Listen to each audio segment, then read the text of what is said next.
তো সকালবেলা উঠে ঘরের সমস্ত কাজ শুরু করে দিয়েছিলাম। প্রথমে এই জানলাগুলো খুলে ফেললাম, কারণ সারা সপ্তাহ তো জানলাগুলো বন্ধ থাকে। তাই আস্তে আস্তে এগুলোকে খুলে ঘর পরিষ্কার করার কাজ শুরু করে দিয়েছিলাম।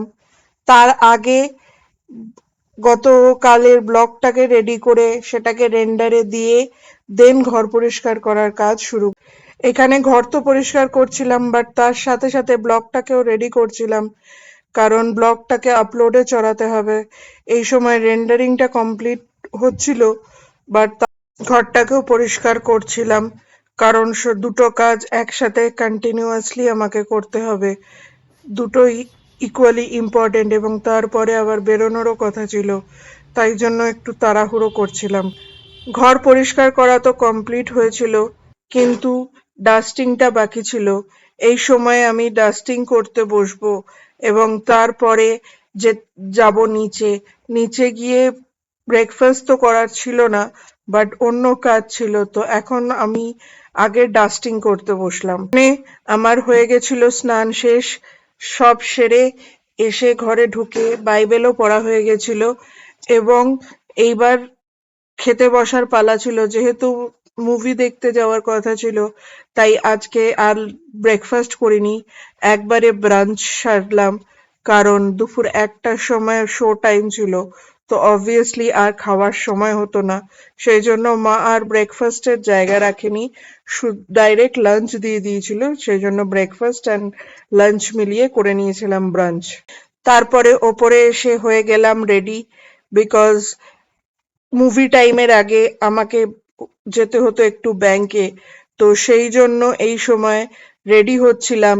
আর তার সাথে সাথে নিজের জামা কাপড় কি পরবো সেটাও দেখে নিচ্ছিলাম, কারণ সব জামা কাপড়ই মোটামুটি এই দিন আমি কাচতে দিয়ে দিই, যেটা আগের সপ্তাহে আমি পরেছিলাম বেরিয়ে।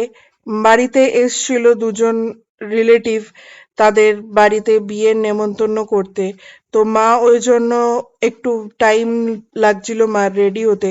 আর এমনিও আমার আগেই বেরোনোর কথা ছিল, বিকজ ব্যাংকে যাওয়ার কাজটা ছিল, তাই। তো সেই জন্য আমি রেডি হয়ে আগে বেরিয়ে গেলাম ব্যাংকে যাওয়ার জন্য। মা ততক্ষণ বাড়িতে হচ্ছিল রেডি। এখানে আমার হয়ে গেছিল ব্যাংকের কাজ কমপ্লিট। কমপ্লিট বলা চলে না, সামহাও একটা সাজেশন দিয়ে ব্যাংক থেকে আমাকে ছেড়ে দিয়েছিল, যেটা আলটিমেটলি কোনো রকম ফ্রুটফুল হয়নি।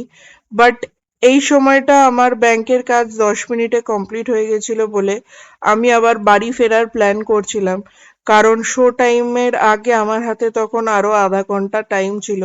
তো অবভিয়াসলি রাস্তায় দাঁড়িয়ে থাকাটা বুদ্ধিযুক্ত কাজ হতো না, সেই জন্য মাকে ফোন করে আমি প্ল্যান করলাম বাড়ি ফেরত আসার।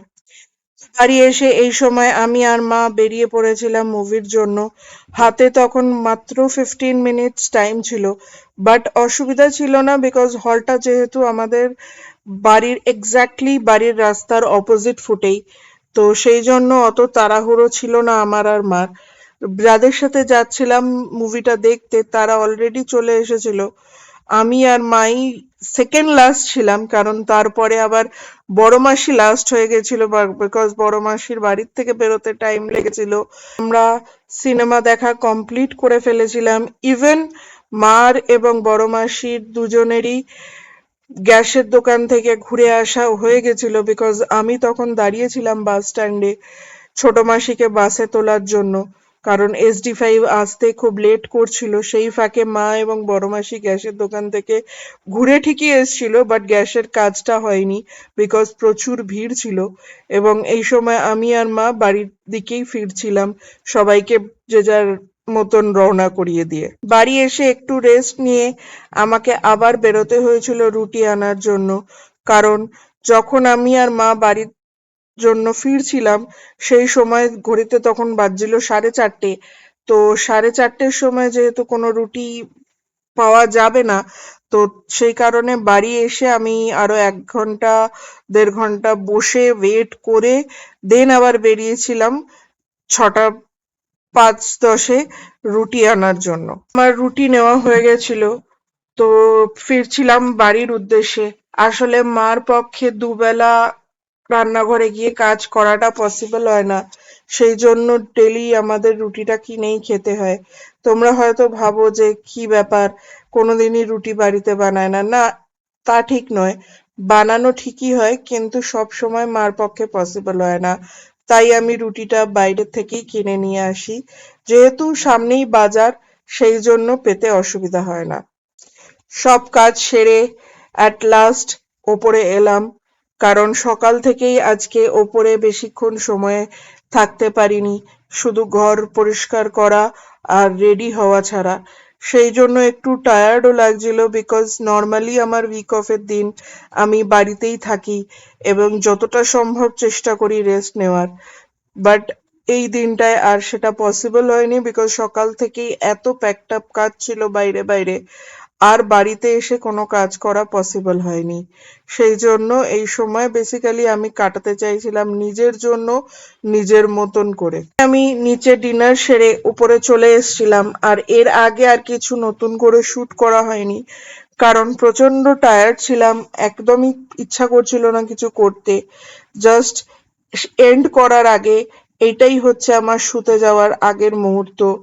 তো বন্ধুরা, সারাদিন যেরকমই কাটলো সেটা তোমাদের কাছে এই ছোট্ট ব্লগের দ্বারা তুলে ধরার চেষ্টা করলাম। যদি ভালো লেগে থাকে প্লিজ লাইক, কমেন্ট, শেয়ার আর সাবস্ক্রাইব করতে ভুলো না।